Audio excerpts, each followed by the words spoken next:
Ensemble, disons non au Njansan. Le mot d'ordre avait été tweeté par le ministre de la Santé publique il y a quelques années. Manaouda Malachi ravivait le combat contre la dépigmentation de la peau, une pratique prenant de plus en plus de l'ampleur dans nos cités.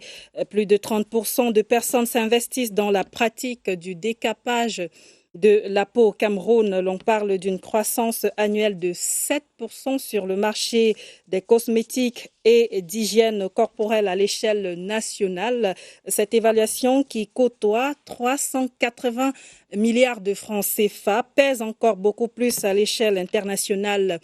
Et malgré l'interdiction, l'importation, la fabrication et la distribution des produits cosmétiques et d'hygiène corporelle contenant des substances telles que l'hydroquinone, le mercure ou les corticoïdes utilisés pour blanchir la peau, rien ne semble stopper la tendance au décapage qui se complexifie. Les conséquences brandies, brûlure de la peau, acné, vergeture, cancer, diabète, hypertension artérielle et même infertilité ne découragent pas beaucoup. Et pourquoi? Comment comprendre le fort désir de s'arrimer au canon de la beauté qui promeuvent en valeur esthétique la couleur claire de la peau? Peut-on mettre fin à ce phénomène et comment Twilight épluche ce soir ce véritable problème de santé qu'est la dépigmentation de la peau et vous propose les arguments d'intelligence fleurie et aguerris d'experts de divers ordres réunis pour éclairer vos idées sur l'éclaircissement de la peau. Bonsoir donc et bienvenue. Une pause et on se retrouve bien installé.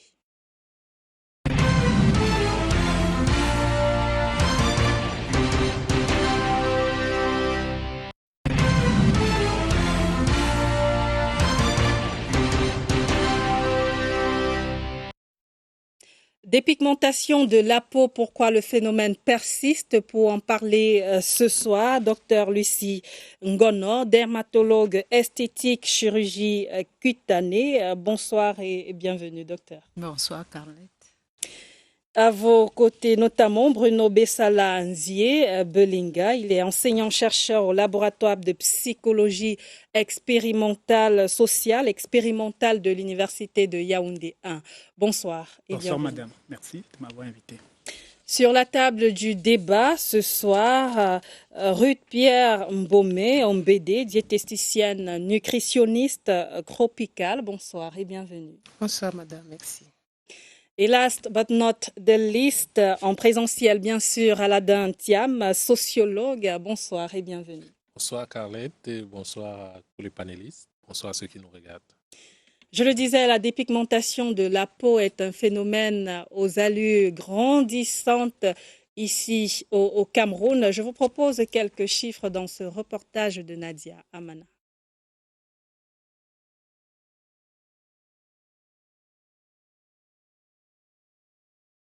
Être de peau claire, le rêve de beaucoup. Se blanchir l'épiderme, la pratique fait des adeptes chaque jour au Cameroun. Douala, à en croire la Société camerounaise de dermatologie, a le phénomène dans la peau. La capitale économique est en tête avec 30% de la population qui s'adonne à la dépigmentation. Hommes comme femmes, et même jeunes, se sont lancés dans la quête du teint clair. Les plus nantis se font des injections avec des effets instantanés, tandis que les moins riches utilisent tout ce qui leur passe sous la main. Les personnes en mal de teint clair se recrutent également dans les autres régions du pays.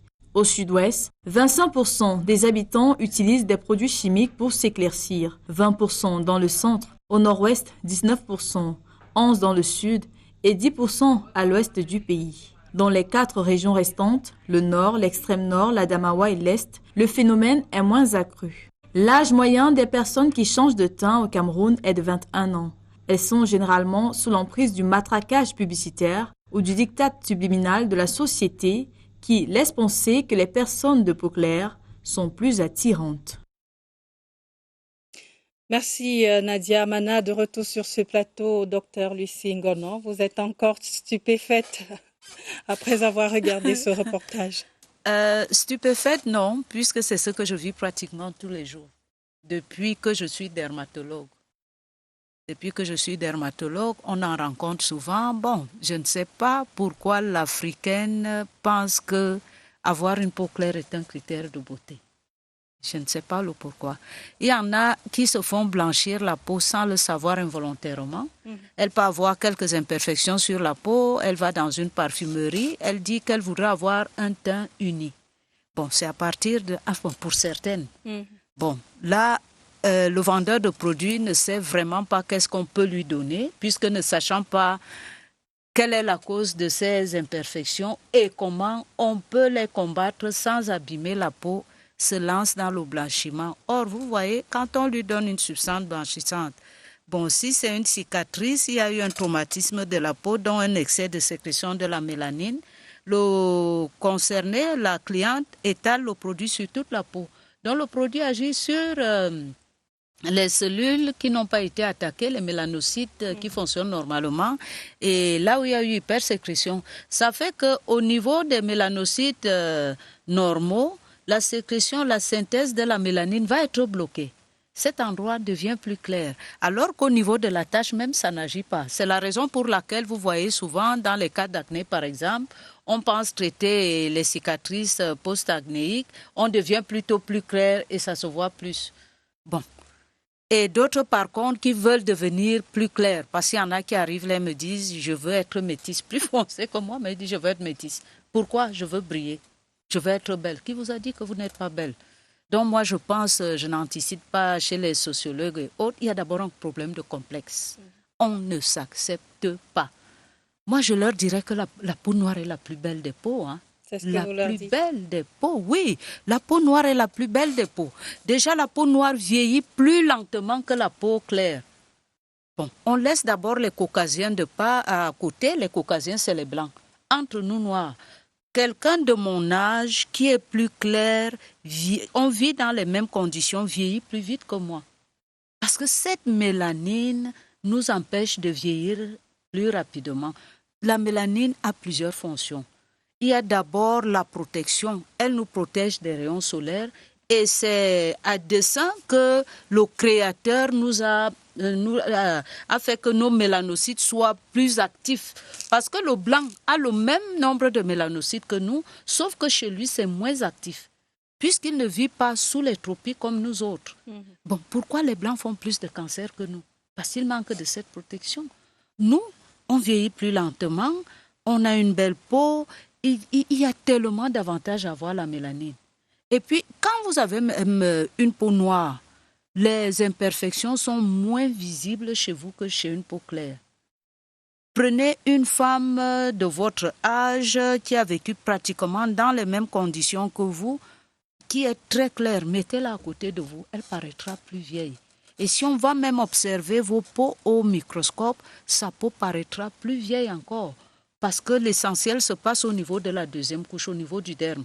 C'est là où vous avez et les fibres de collagène et l'acide hyaluronique. Le collagène, vous le perdez à partir de 25 ans. Il y a d'abord la génétique, il y a les conditions de vie, il y a ce que vous utilisez. Alors, si vous vous conservez bien, vous perdez moins de ces substances-là. Et quand vous abusez soit des cosmétiques, soit une mauvaise hygiène de vie, tout ça, ça part aussi rapidement. Et il y en a qui s'abîment même la peau en voulant l'embellir. Ces jours-ci, j'ai reçu une dame, une très belle dame, hein, très claire de nature. Mais alors, elle allait chez l'esthéticienne qui lui faisait un soin du visage toutes les 2 semaines. Si vous voyez son visage aujourd'hui, elle est entrée dans mon bureau en pleurant. On ne peut pas abîmer. L'excès de propreté abîme la peau. Encore que ces esthéticiens-là, il faut voir comment elles tripatouillent la peau. Quand je lui ai dit, non, madame, votre peau a été trop brutalisée. Vous n'êtes pas malade. Il suffit seulement qu'on la laisse se reposer. On l'aide à se reconstituer. Elle n'en revient pas. Pourtant, le résultat est là. On va vous revenir notamment et on va écouter dans quelques instants ce témoignage-là qui va certainement rejoindre votre pensée. Mais avant, écoutons à la suite de ce reportage Ruth Pierre Mbomé, épouse à Ombédé, diététicienne nutritionniste tropicale. Vous êtes également conseiller de jeunes. Conseiller principal de jeunesse et d'animation. Alors, quelle réaction après avoir à regarder ces chiffres de la dépigmentation dans tout le Cameroun? C'est alarmant? Tellement alarmant. Déjà, c'est Ruth Pierrette Mbomé, pas Pierre. Ruth Pierrette, donc les chiffres sont alarmants, c'est même inquiétant. À ce rythme-là où les jeunes filles aujourd'hui et même les hommes s'adonnent à la dépigmentation, ça devient inquiétant parce que ça touche pratiquement toutes les couches de la société. Moi, j'ai eu ma fille, elle fait classe tri en ce moment, mais quand elle était à la CIL, elle est venue un soir, tout triste, rentrée de l'école. Je dis, mais qu'est-ce qui se passe? Elle me dit, maman, tu ne me laves pas bien. Je dis, mais comment ça, je te lave pas bien? Elle me dit, non, ma camarade m'a dit que je suis noite. Bon, à l'époque, elle pensait que être de féminin de noir, c'est noite. Je dis, pourquoi ça? Elle me dit, non. Elle m'a dit que sa maman, il faut que tu appelles sa maman et elle va te dire comment me laver. Alors, je ne comprenais pas, elle était en pleurs. C'est là que je demande à son aîné que, mais qu'est-ce qu'elle raconte, sa camarade? Elle dit, mais non, sa camarade, elle est toute claire, elle est brune. Donc, le lendemain, à l'école, je me rends compte que la petite fille, en fait, elle est au sujet à ces huiles-là de la part de sa maman, parce que quand je regardais les phalanges et autres, elle n'était pas claire naturellement. Mais sa maman commençait déjà à appliquer sur sa peau. À quel âge? Classe 1. Donc, je crois que c'est 5 ans. Vous voyez un peu l'ampleur là. Et ma fille qui rentre traumatisée parce qu'elle est de teinte foncée et sa camarade lui a dit qu'elle n'est pas propre. Donc le phénomène est vraiment alarmant parce que ça touche maintenant même les tout petits. Il est vraiment temps qu'on puisse sensibiliser, dire à la jeune fille que être clair de peau ne fait pas partie des critères de la beauté. On est noir, on est belle comme ça. Aladin Thiam, sociologue, c'est un phénomène. Bon, nous on regarde ce phénomène sans jugement. Bon, il faut essayer d'entrer dans l'essence du phénomène et se demander comment il a été construit. Durant la colonisation, il y avait, et un peu avant, que ce soit dans la période de l'esclavage, on a fait une classification des individus en fonction du niveau de clarté, si on peut dire comme ça, du niveau de blancheur de leur peau. Ça veut dire qu'on hiérarchisait les individus en disant, plus vous êtes noir, moins vous êtes intelligent, moins vous êtes élevé dans la hiérarchie des individus. Et ce qui s'est passé, c'est que à un certain moment, on peut penser que certains Africains l'ont intégré.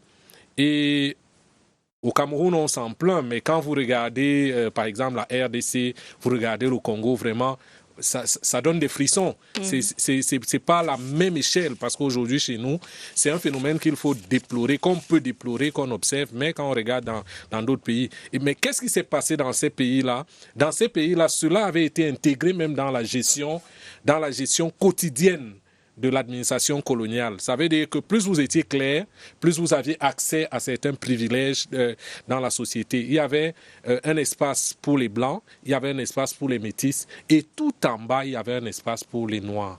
Donc, c'est comme ça que cela a été construit. Et lorsque vous regardez dans nos différentes mythologies, lorsque vous regardez le christianisme, par exemple, lorsqu'on veut faire des représentations de ce qui est mal est généralement représenté en noir, ce qui est bien dans cette mythologie-là est représenté en blanc. Donc il y a tous ces éléments qui arrivent et puis qui imprègnent l'inconscient. Et le psychologue va en parler plus que moi. On a par exemple Frantz Fanon qui écrivait un très joli livre sur peau noire, masque blanc, où il décriait cette propension des Africains à vouloir ressembler à l'Européen, parce que l'Européen avait été posé comme étant le modèle du civilisé. Il était le modèle à suivre. Donc, pour un individu, pour une société, devenir, grandir, se réaliser, était devenir occidental. Était devenir occidental par la pratique, par la façon de construire notre société, mais aussi par la façon d'être.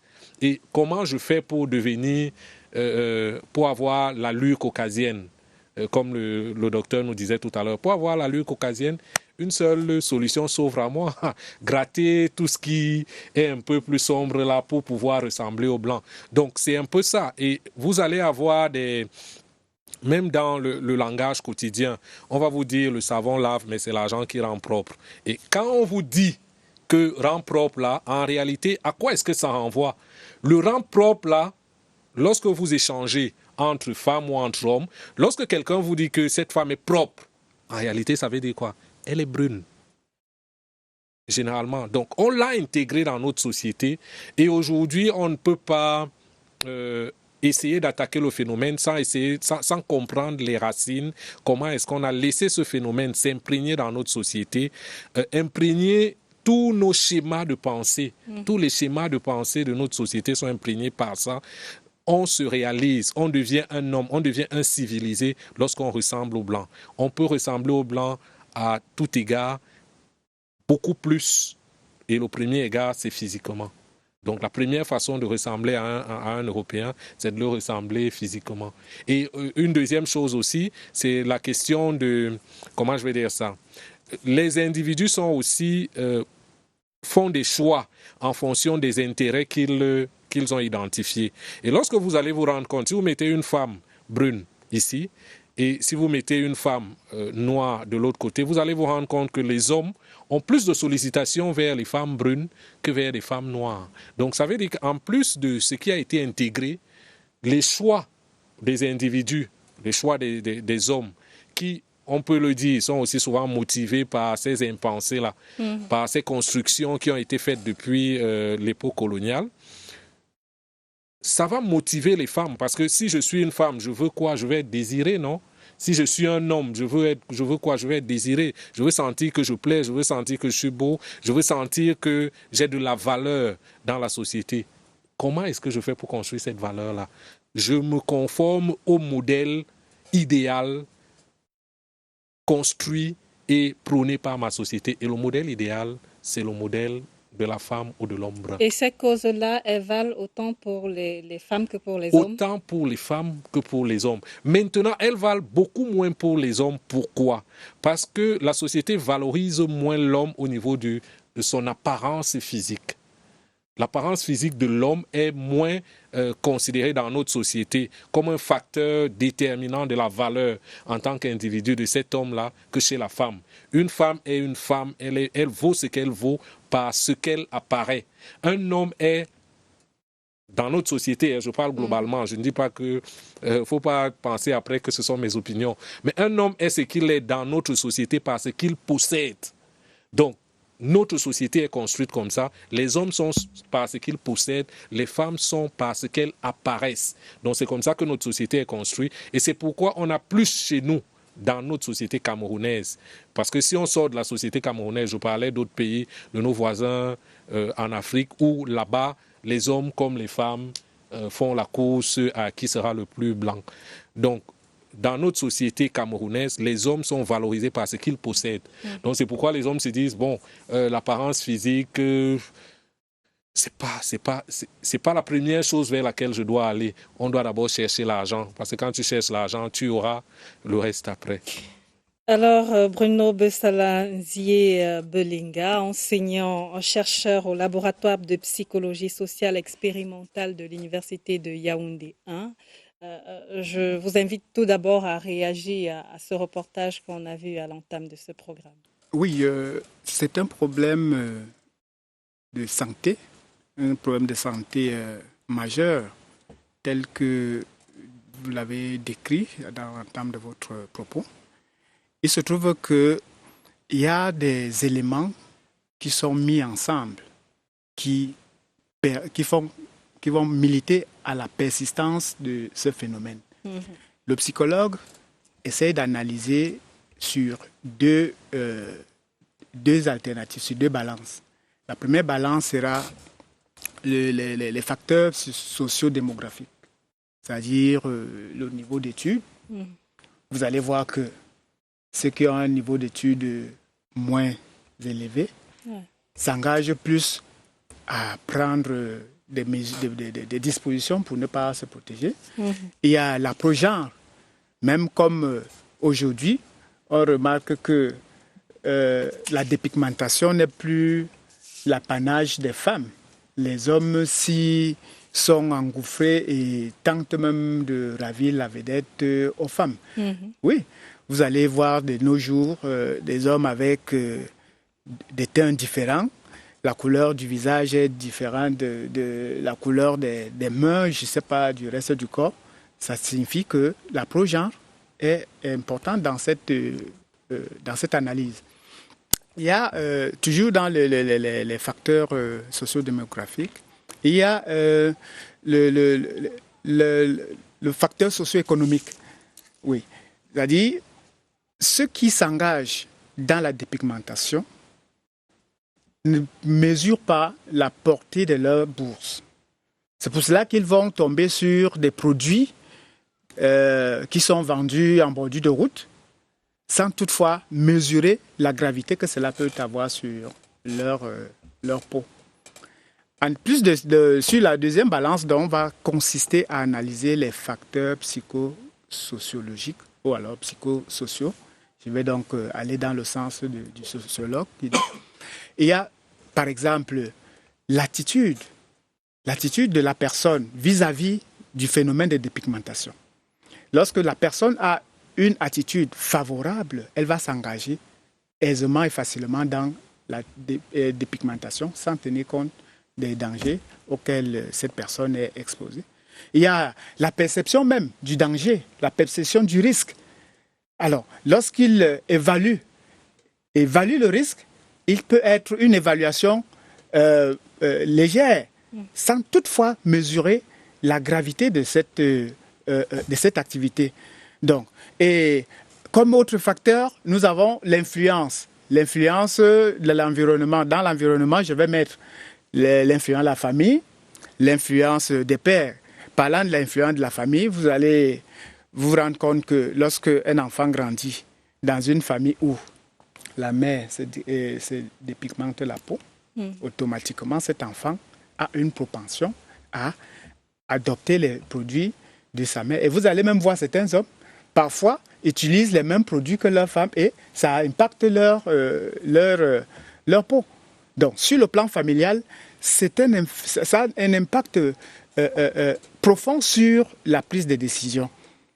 Une famille où le père, la mère se dépigmentent, automatiquement les enfants vont suivre. Sur le plan de l'influence des pères, vous allez voir entre vous, les collègues, votre collègue viendra vers vous. Mais comment tu as un teint clair comme ça? Que ça se passe comment? Tu lui donnes. Bon, moi, j'utilise tel produit. Elle va donc aller, elle va prendre ce produit qui ne va même pas peut-être aller ne va pas épouser la texture, n'est-ce pas, de sa peau, tel que disait le docteur tout à l'heure, et automatiquement, elle sera en train d'abîmer sa peau. Comme autre facteur, il y a l'estime de soi. L'estime de soi. Chez nous, les Manguissa, on dit Agbal Ikobo Lugu. En français facile, ça veut dire qu'elle a une peau qui lui confère une certaine dignité, une certaine notoriété. Et du coup, lorsque la personne a ce sentiment d'infériorité par rapport à sa peau, elle va se livrer à une dépigmentation non contrôlée. Donc, une estime de soi faible expose à ce type de phénomène. Pendant qu'une estime de soi forte peut amener, n'est-ce pas, à analyser d'abord la valeur, la portée, le risque encouru avant de s'engager. Et je vais terminer par rapport à ces déterminants sociodémographiques, psychosociaux. Il y a les croyances. Les croyances interviennent dans le sens où certaines personnes s'engagent pensant que les effets négatifs ne peuvent qu'arriver aux autres. Donc, le sentiment d'invulnérabilité intervient dans cette analyse disant que si moi je m'engage ici, bon, si la potion, la lotion que tel a utilisée n'a pas coïncidé avec ses aspirations, moi, ça ne peut rien me faire. Donc, il y a cette espèce de comparaison. Mais est-ce que dans ce cas, on ne peut pas dire que ces personnes-là sont un peu malades? Elles ne sont pas malades, mais il faudrait travailler sur leur subconscient. Il faut travailler sur cela. C'est pour cela donc que le phénomène va persister parce qu'il faut une prise en compte de ces différents facteurs pour essayer d'élaborer les messages allant dans le sens d'atténuer ou de réduire à sa plus simple expression ce phénomène. Docteur Lucie Ngono, dermatologue esthétique, chirurgie cutanée, peut-être qu'il faut revenir d'abord sur les conséquences de la dépigmentation de la peau. Les conséquences sont multiples, partant de la peau où les produits sont appliqués localement jusqu'à l'ensemble de l'organisme. Pourquoi? Parce que au niveau de la deuxième couche de la peau, justement, nous avons un réseau vasculaire qui représente environ 10% de la réserve sanguine du corps. Ce n'est pas négligeable. Alors, imaginez que pour ceux qui appliquent les produits localement, chaque jour, vous appliquez, je ne sais pas combien de fois par jour, 1 fois, 2 fois, 3 fois, ça dépend.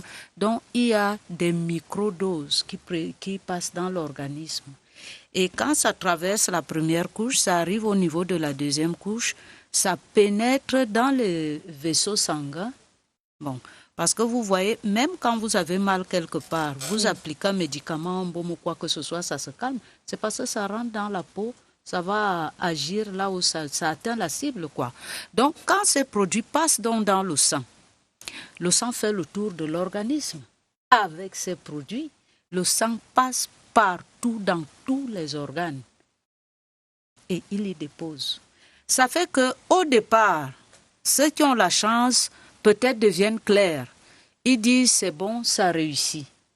Peut-être 10 ans, X temps après, ça dépend de la tolérance de chaque organisme.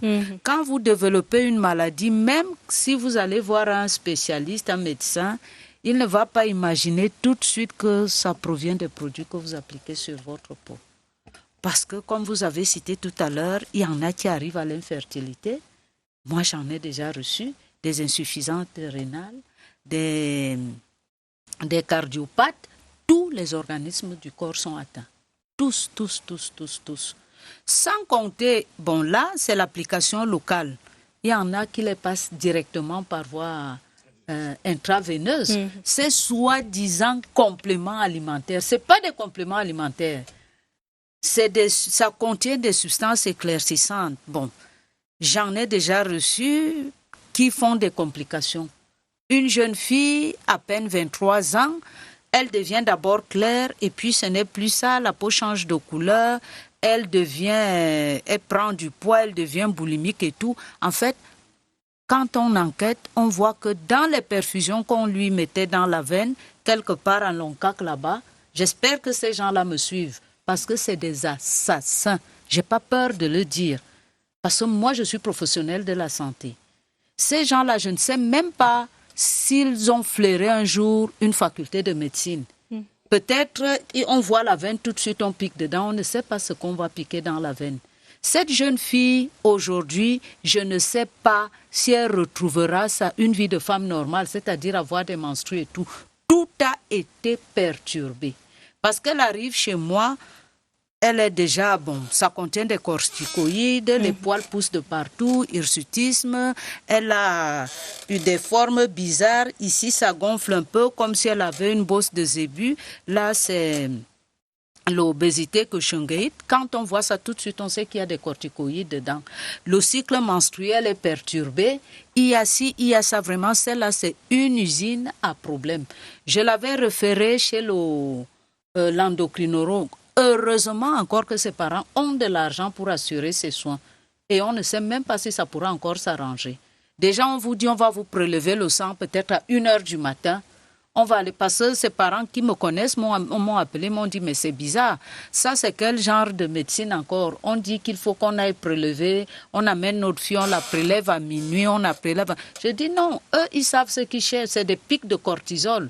C'est cette hormone qu'on est allé provoquer, qui est sécrétée en désordre maintenant et qui entraîne tous ces troubles. Bon, il y en a qui se retrouvent avec des reins qui ne fonctionnent plus. Vous allez voir vos savons Mekako et compagnie là. Regardez, vous verrez, contiennent des sels de mercure. Nous savons tous que le mercure est un métal lourd. Quand il passe dans le sang, il n'est pas éliminé. Bon, le sang fait le tour et tout, ça arrive au niveau des reins, les papilles filtrent, donc ça se dépose là. Goutte à goutte, peut-être après 10 ans. Quand vous venez faire une insuffisance rénale, vous serez loin de penser que c'est le Mekako ou bien quelque chose dans le genre que vous avez utilisé qui vous donne cette maladie-là. Bon, il y en a qui font les diabètes. Qu'est-ce que je ne citerai pas comme maladie? Là, ce sont des complications internes. Hein. Et même celles qui prennent des corticoïdes et tout là, ça fragilise les os. Donc, ça vous fait avoir l'ostéoporose. Ça peut vous faire attraper une hypertension, un diabète. Qui dit hypertension dit le cerveau est attaqué, le cœur, les organes nobles sont attaqués. Maintenant, si on revient au niveau local, sur la peau, qu'est-ce que vous n'allez pas avoir? Des cancers aux autres complications qui ne sont pas cancéreuses, les vergetures, les ochronoses, les plaques noires là, l'atrophie cutanée. Vous voyez, la peau devient très fine. La première couche là, elle s'use comme la chaussure d'un piéton. Et quand vous voyez les vaisseaux apparaître, c'est que cette première couche-là est déjà bien usée. Hein. C'est les vaisseaux sanguins qui sont dans la deuxième couche qu'on aperçoit déjà. Et elles vont vous dire non, ça me nettoie. Ça ne vous nettoie pas, ça use votre peau. Donc, les conséquences sont multiples. Et si vous avez déjà constaté, toutes ces personnes qui se décapent nous regardent d'en haut. Le complexe de supériorité. Dans la tête, ils sont malades. Ah oui, parce que c'est des malades. C'est des malades qui s'ignorent. Ils pensent que, comme ils ont la peau plus claire, ils sont plus beaucoup. Vraiment, moi, j'aimerais être plus foncé encore. Donc, les complications sont de tout ordre. Déjà, la peau est le miroir du corps. Parce que la peau communique avec tous les organes du corps. Donc, vous pouvez venir chez le dermatologue, vous présentez certains signes cliniques, il demande un bilan, vous êtes surpris en arrivant qu'ils vous disent non, allez plutôt voir le cardiologue. Mais ça c'est quand on a conscience de comment entretenir sa peau. Vous l'avez dit à l'entame de votre propos, il y a beaucoup qui subissent ces effets-là de manière totalement inconsciente et involontaire. Madame, est-ce qu'entretenir une peau, c'est la faire changer de couleur? Non. Entretenir une peau, qu'est-ce qu'on nous enseigne à l'école primaire? Se laver à l'eau et au savon. Lequel? Puisque dans nos marchés, c'est pas sûr que ce couramment, les gens disent le savon de Macabo. Mais je dois leur dire ici que ce savon de Macabo, qui est savon de ménage, n'est pas fait pour la peau. Il est fait pour laver les objets, pour les dégraisser et tout. Parce que sur la peau, là, nous avons le film protecteur, qui est fait de près de 2 milliards de microbes. Pas des microbes nocifs pour notre organisme. C'est la flore bactérienne commensale qui, associée au pH, au potentiel d'hydrogène et au film lipidique, constitue la barrière cutanée. Donc, quand vous vous lavez même trop, vous abîmez cette barrière. Faut pas trop se laver aussi. Et même savoir choisir les produits cosmétiques, pas les produits qui altèrent la barrière cutanée. Et comment le savoir? C'est notre raison d'être. Vous conseillez, parce que moi, avant de faire dermatologie, je ne savais pas. Il y a des choses que je découvre en dermato, que j'ai découvert en dermato, j'en revenais pas. Je disais, mon Dieu, c'est pas possible. Parce qu'il y en a qui me disent vraiment, quand je me lave, je me brosse, je prends la brosse, je lui demande, vous lavez quoi, la peau d'éléphant? Mais vous abîmez votre peau. Hein? La peau n'a pas besoin de tout cela. Et puis, ne vous fiez pas à la publicité. Ne vous fiez pas à la publicité, d'autant plus que nous n'avons pas de pharmacovigilance chez nous. Tout peut passer. Quelqu'un peut venir vous vendre le poison pourvu qu'il vienne voir la CRTV. On lui dit voilà ce que ça coûte. Surtout pas la CRTV en tout cas. Je m'excuse, CRTV. Ne vous fiez pas à la publicité. Et puis le teint clair, nous vivons sous les tropiques. Vous n'avez pas constaté qu'il y a plein d'affections que moi, je n'ai pas connues quand j'étais jeune, mais qui deviennent très courantes maintenant. Pourquoi? C'est notre mode de vie qui nous amène à cela. Hein? Les femmes, il y en a même qui font des cancers. Quand elles viennent vous voir, elles ne savent pas que c'est un cancer. Elles vous disent simplement, j'ai un champignon. J'ai dit, bon, puisque vous savez que c'est un champignon, allez vous soigner, allez chercher vos antifongiques. Mais vous vous décapez. Elle va vous dire, non, elle ne se décape pas. Quand elle va avouer, dire, non, je voulais simplement unifier mon teint. Ah que non.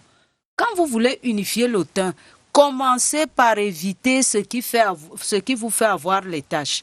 Si ce sont les boutons, ne les cassez pas, ne traumatisez pas votre peau. Votre peau n'a pas besoin d'être brutalisée.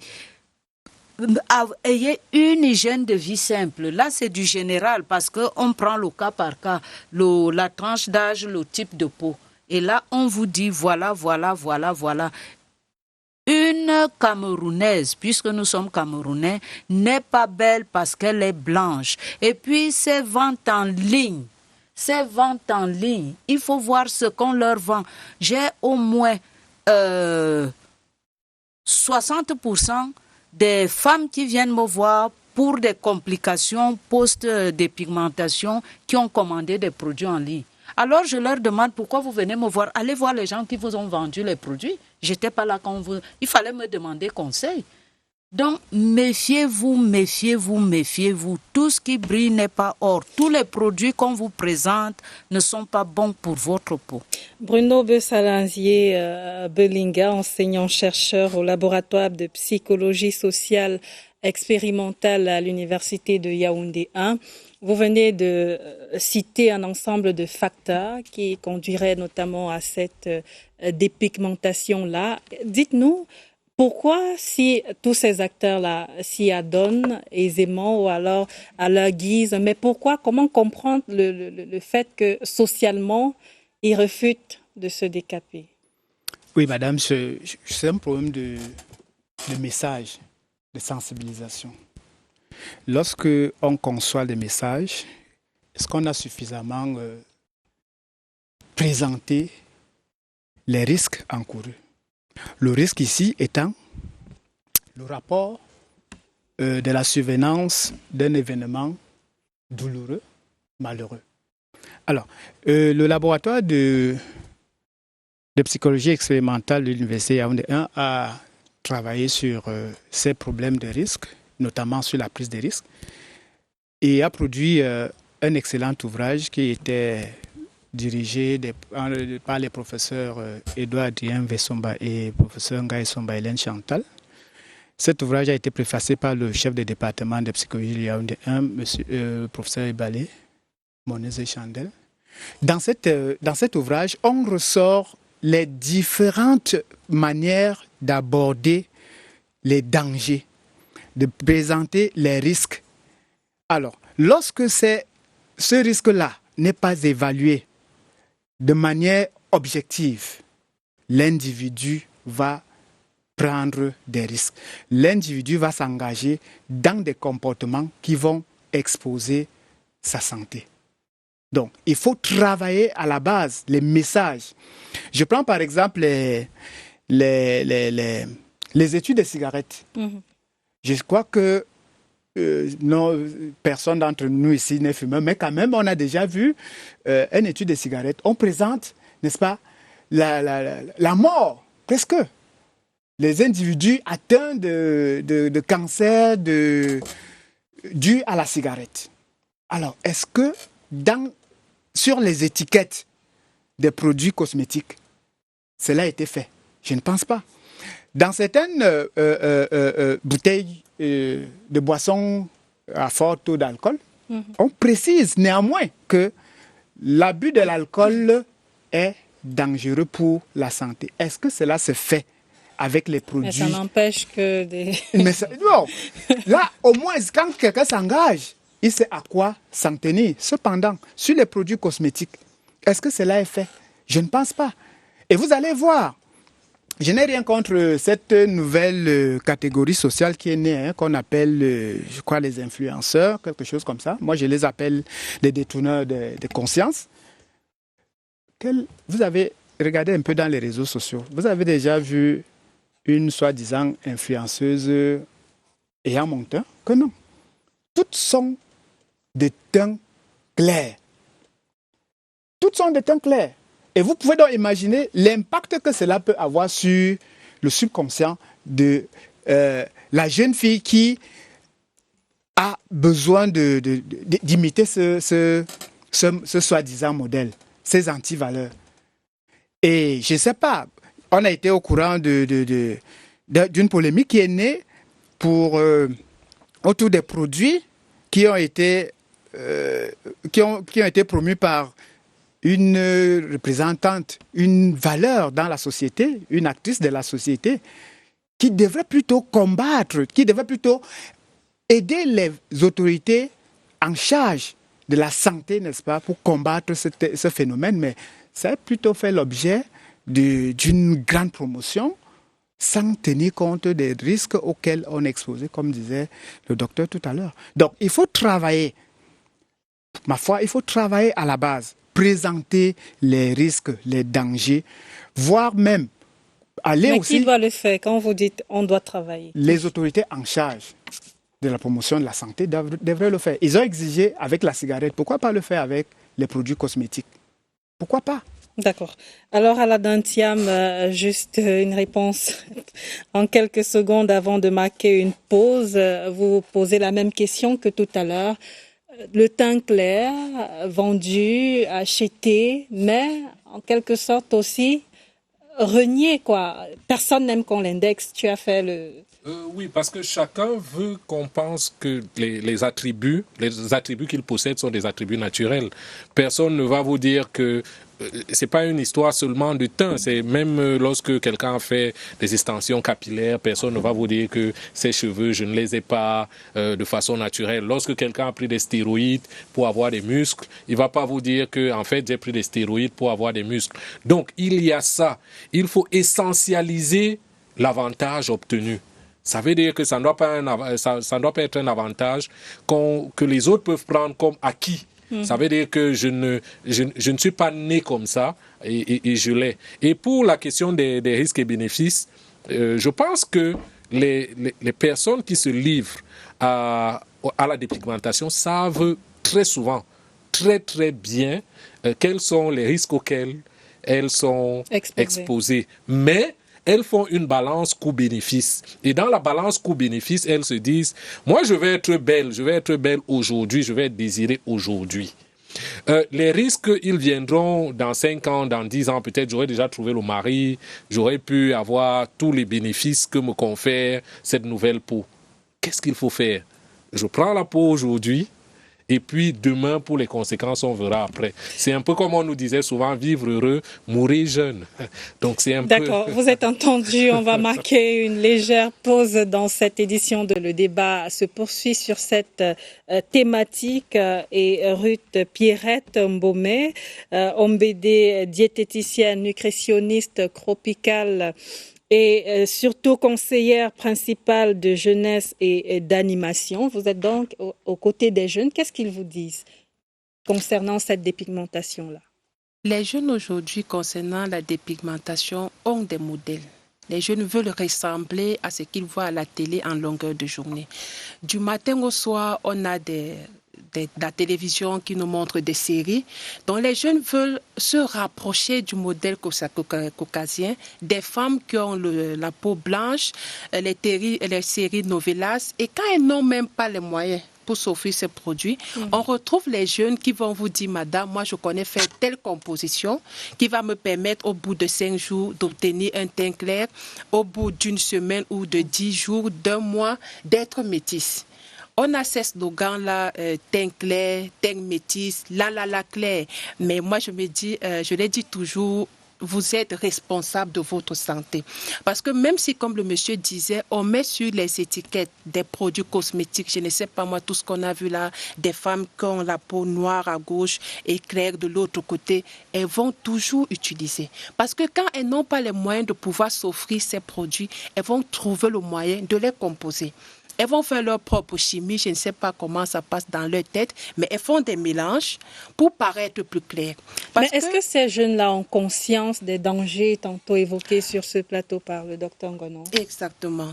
Quand on vous dit la claire, comment vous pouvez quitter de la teinte noire à la teinte claire sans qu'il n'y ait pas de conséquences? Ces jeunes sont conscients, mais qu'est-ce qu'ils disent? C'est le phénomène de mode, c'est ça qui est tendance, c'est le teint qui passe à l'heure actuelle. Quand vous êtes une jeune fille noire au lycée, elle est traitée de fille sale, elle est traitée de villageoise. Et si cette jeune fille n'a pas l'assurance d'estime de soi, elle sera emportée à pouvoir ressembler à sa camarade. Bien même qu'on vienne les sensibiliser, parce qu'on fait ce travail de sensibilisation-là, même pendant les rentrées scolaires, pour leur dire qu'en fait, déjà, vous devez vous accepter. Si vous prenez tous ces produits-là pour détruire votre mélanine, ça affecte aussi votre cerveau et ça vous bouffe beaucoup de temps. Parce que moi, j'imagine, elles vont vous dire, il y a d'abord, je sais pas moi, la lotion qu'on va appliquer. Il faut attendre 5 minutes, le temps qu'elle pénètre. Et puis, on va appliquer la crème. Et comme on va sortir sous le soleil, il y a telle huile qu'on a dit que ça protège contre le soleil. Peut-être c'est comme... c'est pas moi, oui, on va appliquer. Vous voyez que ça prend beaucoup de temps. Et quand une jeune fille commence peut-être en troisième, à l'âge de 15 ans, à se dépigmenter, les conséquences plus tard. On retrouve par exemple nous qui sommes on les reçoit en consultation l'endométriose. Il y a des filles qui ont plus de règles douloureuses aujourd'hui parce que ces produits contiennent des perturbateurs endocriniens. Ça va venir perturber leur système hormonal. Il y a d'autres qui vont vous dire le cycle vient tous les 3 mois. Les règles sont assez douloureuses, les règles sont espacées. Et le moment même parfois quand on va avoir un enfant, comme disait le docteur, ça devient compliqué. Parce que dès le jeune âge, quand la peau n'était même pas encore mature, parce qu'avant même, nous, on voyait les mamans qui étaient très âgées se décaper. Mais aujourd'hui, c'est des petites filles. Le phénomène a tellement pris de l'ampleur que c'est le ministère de la Santé vraiment doit prendre ses responsabilités. N'ayons pas peur de le dire. Ça détruit nos jeunes, ça détruit notre société. Et même ce que la télévision va proposer en longueur de journée, essayez, les professionnels, de revoir ce contenu-là. On ne peut pas ériger un modèle des femmes qui sont brunes. Aujourd'hui, c'est un modèle de réussite, par exemple. Pour une femme qui a réussi, elle doit être de teint clair. Si vous avez réussi, vous descendez d'une voiture étant de teinte noire, elle a l'impression qu'elle est diminuée par rapport à celle qui vient avec un teint clair. On observe ça même au milieu du travail. Comme madame le disait, elles ont l'impression d'être supérieures aux autres quand elles ont le teint clair. Parce que pourquoi on dit que ça passe? C'est ça que les hommes aiment, mais les hommes aussi. Aimez vos femmes telles que vous les avez rencontrées, elles étaient noires. Acceptez ces femmes telles qu'elles sont. Nous, on connaît des femmes que l'homme même achète des produits qu'elle se sent et il vient donner à la maison. Bon, maintenant, si la femme n'a pas une forte personnalité, elle va les utiliser. Mais si vous n'aimez pas une femme qui est noire, ne l'épousez pas pour dire plus tard qu'il faut vous dépigmenter, tout le reste là. Non, parce que plus tard, quand les problèmes de santé sont les cancers et autres, qui va faire face? Ce même homme-là, il va sortir chercher celle qui est plus fraîche, celle qui est plus jeune. Et vous laissez avec vos problèmes de santé. Parce que ce qui est bizarre, ce que j'entends dire, c'est que ça pue à un moment donné. L'odeur corporelle n'est plus du tout agréable. Donc, ce n'est pas vraiment un phénomène, on peut se dire qu'on s'adonne. On connaît tous des conséquences. On en parle comme en ce moment. Les journaux en parlent, Internet en parle, les images sont là sur Facebook au quotidien. Très choquantes d'ailleurs. Très choquantes. Mais les gens continuent quand même. Et bizarrement, personne ne veut reconnaître que je me décape. Non, c'est ma teinte. Non, c'est que ces derniers temps, le soleil m'a brûlé. J'ai travaillé sur le terrain. Non, il est temps qu'on se dise réussir dans la société, être une femme aimée, être une femme valorisée, ne veut pas tout simplement dire être de teint clair. Et ça fait que ce phénomène affecte les femmes qui sont claires naturellement. Parce qu'on a tendance aussi à se dire que ces femmes qui sont claires sont des femmes légères. Quand vous sortez en groupe, femmes claires, femmes noires, on va plus siffler les femmes claires. Mais moi, je ne trouve pas que c'est une manière de les valoriser. C'est plutôt on est en train de les diminuer. On se dit qu'elles sont légères et autres. Donc, laissez celles que Dieu a créées claires rester claires et qu'on les donne leur place. Et celles qui sont noires, elles ont leur place. Toute cette beauté-là, c'est pour la beauté visuelle, en fait, noire, blanche et autres. Je vous propose sur ce plateau un autre arrêt léger, mais c'est pour écouter ce témoignage anonyme avec le concours de la réalisation.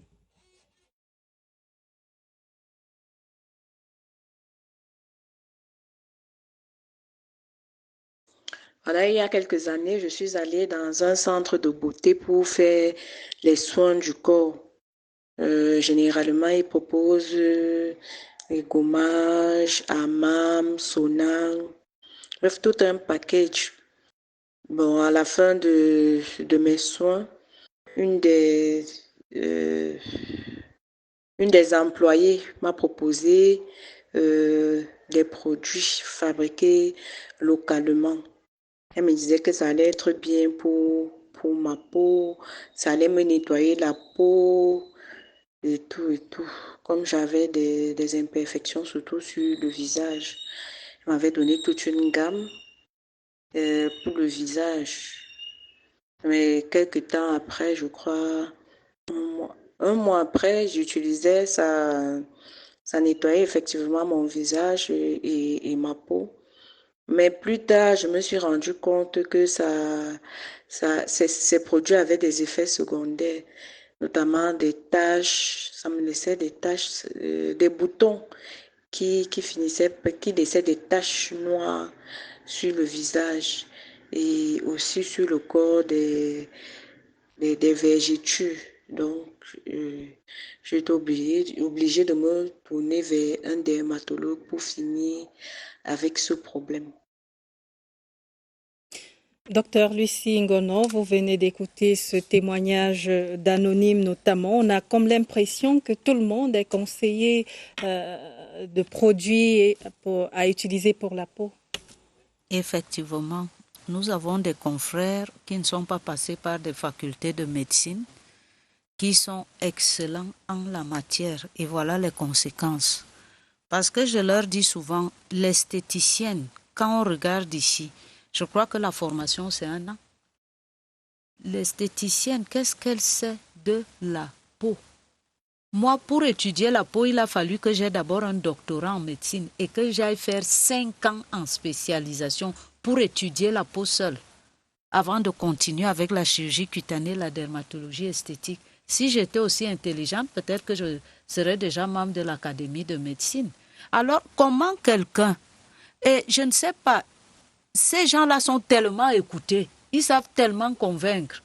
Bon, on lui fait les soins, elle dit ça va nettoyer la peau. Vous et moi, quand on dit nettoyer, c'est quoi? C'est enlever les saletés. C'est pas empêcher la synthèse ou la sécrétion de la mélanine. On lui donne une gamme de produits. Quelle gamme de produits? Parce que par curiosité, je me balade souvent, il y a plein de Chinois là en ville qui font dans la parfumerie. Allez vous mettre là, observer les habitudes cosmétologiques des Camerounaises. Elles viennent, paf, paf. Les Asiatiques n'ont pas les mêmes peaux que nous. Et tout est éclaircissant là-bas. Là-bas, chez eux, la peau blanche est un critère. Est-ce que chez nous, c'est un critère de beauté aussi? Ce n'est pas un critère de beauté. Déjà, l'esthéticienne, elle, comme disait le monsieur tout à l'heure, elle veut faire passer ses produits. Elle veut faire rentrer l'argent dans sa caisse. Ce qui suivra, elle s'en fout, puisque après, ce n'est plus elle que la personne va voir. C'est le pauvre dermatologue qu'on va voir. Donc, elle dit, elle voit apparaître, au début, ça allait, oui, mais à l'écouter parler. Ces produits-là devaient contenir des acides de fruits. Et les acides de fruits, on ne les applique pas quotidiennement sur la peau. Parce que ça, comment je peux dire, ça, nous, on les utilise à forte concentration quand on fait les peelings. Les peelings, c'est les gommages chimiques. Et quand vous suivez le protocole de peeling, vous faites une séance toutes les 2 semaines et on arrête. Et il y a un suivi. Alors, vous appliquez ça tous les jours. Vous voyez que la peau devient lisse. C'est parce que c'est en train d'user la peau. Et finalement, vous allez voir les vaisseaux apparaître. Ça devient noir. Parfois même, il n'y a pas d'hydroquinone dans le produit. Les acides de fruits, vous les dames qui utilisez les lotions contenant des acides de fruits, là, ce n'est pas des choses que vous devez utiliser tous les jours. Et ce n'est pas des produits que vous devez appliquer matin et soir. Ça s'applique le soir. Et quand vous les utilisez même, on vous donne un protocole, disons, 1 soir sur 2. 1 soir sur 2. On vous dit, quand vous ressentez ceci, vous commencez à espacer plus. Après, vous arrêtez. Alors, vous faites ça tout le temps. Elle a parlé de vergetures. Ça contenait des corticoïdes. C'est ce qui va... Les vergetures, c'est quoi? C'est la rupture des fibres de collagène qui sont dans la 2e couche de la peau. Parce que quand ces corticoïdes-là contiennent des traces de sucre. Voilà pourquoi, à force de les utiliser, on peut développer un diabète. Et maintenant, ces corticoïdes-là, quand ils vont dans la peau avec leur cortisol, les fibres de collagène, ce sont elles qui font que la peau soit souple. Elles deviennent raides, elles se cassent. Bonjour les vergetures. Donc, il y a d'autres phénomènes, docteur Lucie Ngono, observés notamment en société, des personnes qui utilisent des produits ou alors des fruits naturels et certains autres produits, le maïs mélangé à de la banane, l'avocat, tous ces produits, les œufs qu'on applique sur la peau, c'est conseillé. C'est sans danger. C'est sans danger. Par contre, le citron, ceux qui appliquent directement le citron sur le visage, ne le faites plus, ça irrite la peau. Diluez le citron et puis c'est pas à appliquer tous les jours. Et puis il faut voir quel est votre type de peau. C'est pas parce que Carlette fait quelque chose, ça lui réussit, que ça réussira en Ngono. Nous n'avons pas le même âge, nous n'avons pas le même type de peau. Il faut tenir compte de tous ces détails-là. Bon, il y en a qui font des masques à la banane, à la tomate, tout ce que vous voulez là. C'est pas mauvais, mais ça ne leur donne pas le résultat escompté. Devenir. Non, du tout.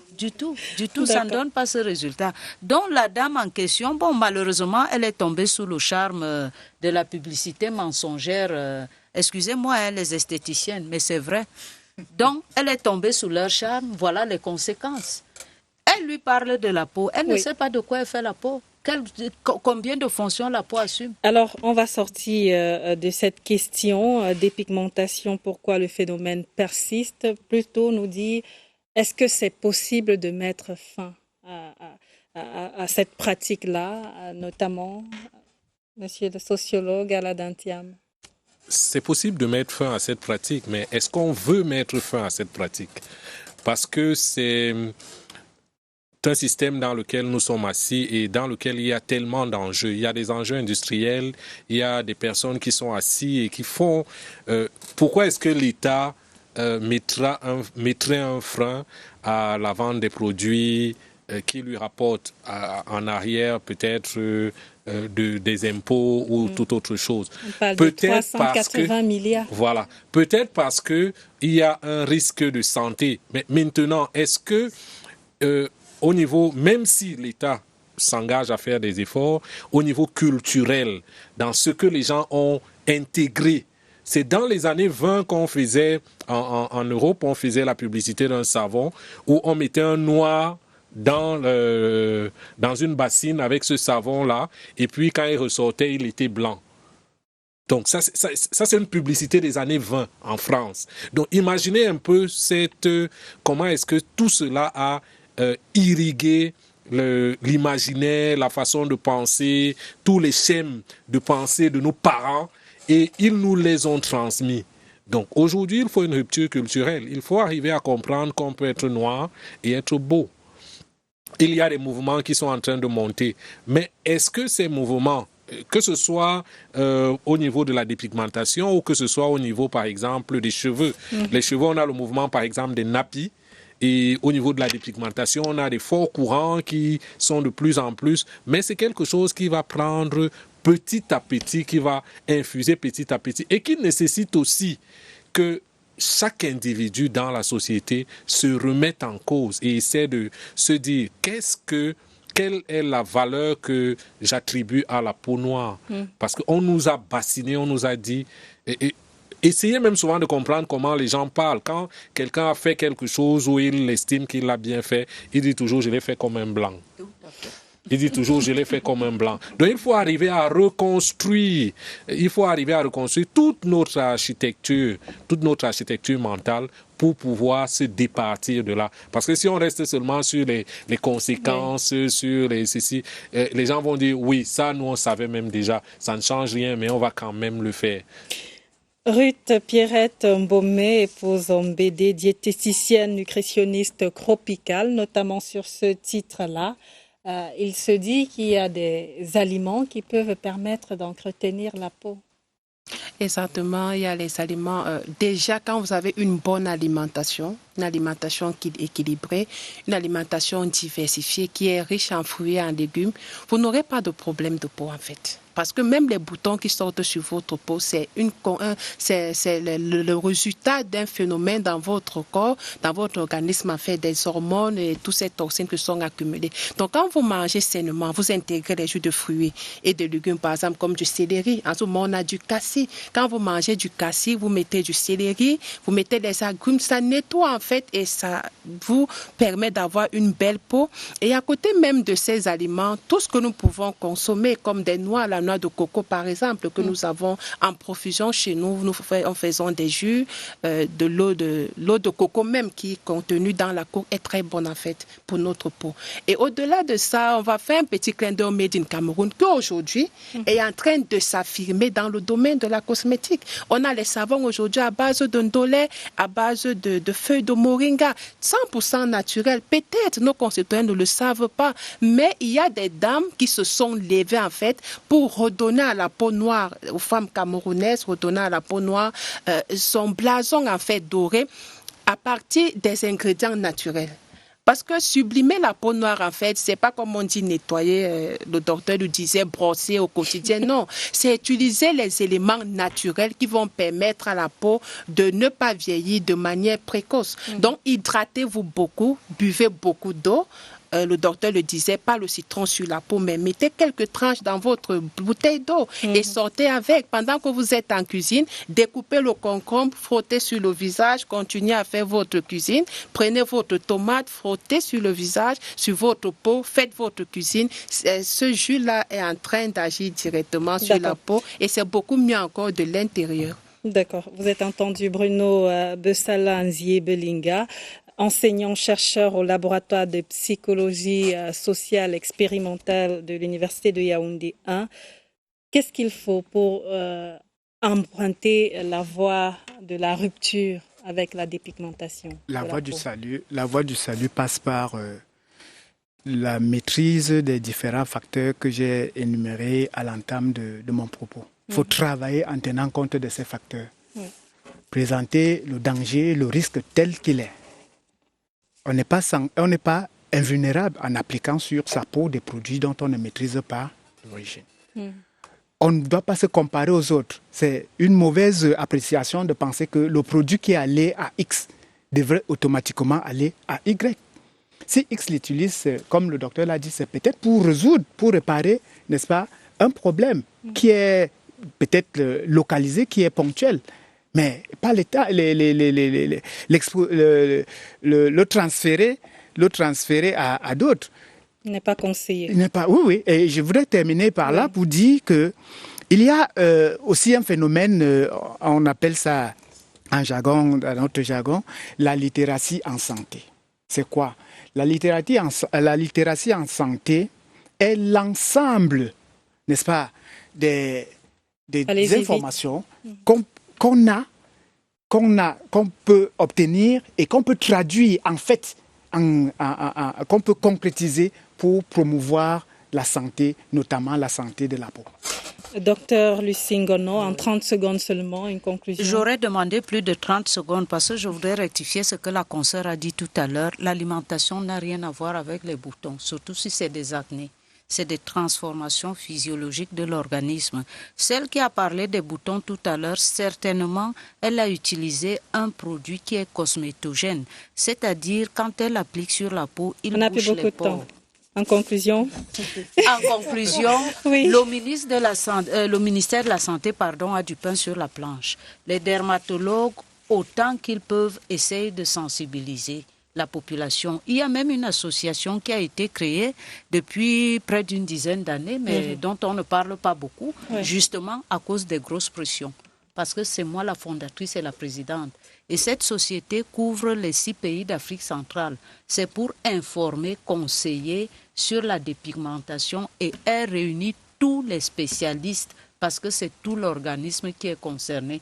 malheureusement, on ne peut pas décoller parce qu'il y a des gros turbos. Et de dire que du 1er au 4 octobre dernier, le Cameroun a notamment été la capitale de la dermatologie mondiale francophone.